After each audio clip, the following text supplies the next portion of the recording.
End-time worship war, the Sabbath versus the beast system. We are standing on the edge of eternity. The final battle is no longer a theory. It's here, rising like a tidal wave in the shadows of government, religion, and global control.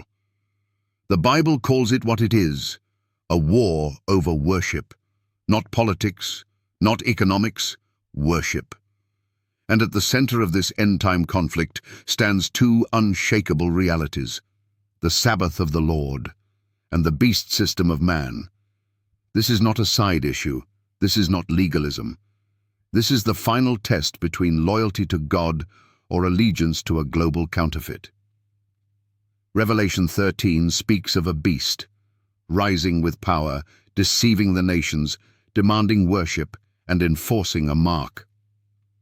Revelation 14:9-10 delivers the warning from heaven's throne: if any man worship the beast and his image, the same shall drink of the wine of the wrath of God. The warning is life and death. But what does it mean? How does the beast demand worship? What is its counterfeit? And why is the Sabbath in the crosshairs? It all goes back to the very beginning. Genesis 2:2-3. God creates the world in 6 days, then sanctifies the 7th day as his holy Sabbath. Not Sunday, not any day. The 7th day, a divine memorial of his authority as creator. The Sabbath is God's signature in time, his seal of ownership. It's the one commandment that identifies who God is, what he did, and why he alone deserves worship. And that's why the enemy hates it. Daniel 7:25 prophesied that the beast power would think to change times and laws. What law involves time? Only one. The 4th commandment: remember the Sabbath day to keep it holy. Satan doesn't want your money. He doesn't care about your rituals. He wants your worship. And if he can get the world to bow to a counterfeit Sabbath enforced by law, he's got what he wants. Enter Sunday, the first day of the week, the day of the sun god, adopted by Rome, enforced by Constantine in 321 AD, and embraced by nearly every denomination today.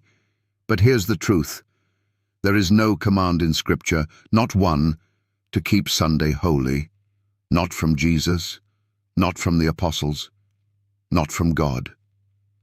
So when the final crisis comes, and it will, Sunday laws will be passed, not for convenience, but for control. A religious system will unite with political power and demand that the world bow to its man-made Sabbath. And those who refuse, Revelation 13:17 says they won't be able to buy or sell, and eventually they will be sentenced to death. But those who stand with God, Revelation 14:12 defines them. Here is the patience of the saints. Here are they that keep the commandments of God and the faith of Jesus. Not partial obedience, not lip service, full allegiance. The Sabbath is not about a day. It's about authority. It's about loyalty. It's about who you worship when the entire world bows to the beast. This is not a drill. This is not theory. This is prophecy being fulfilled before your eyes. You will either be sealed by God with his Sabbath commandment in your forehead, or you will receive the mark of the beast in your hand or forehead by rejecting it. So I ask you now, when the final war over worship erupts, will you stand for God's Sabbath, or bow to the beast's counterfeit? You cannot serve both. Choose before the storm breaks, because soon it will be too late.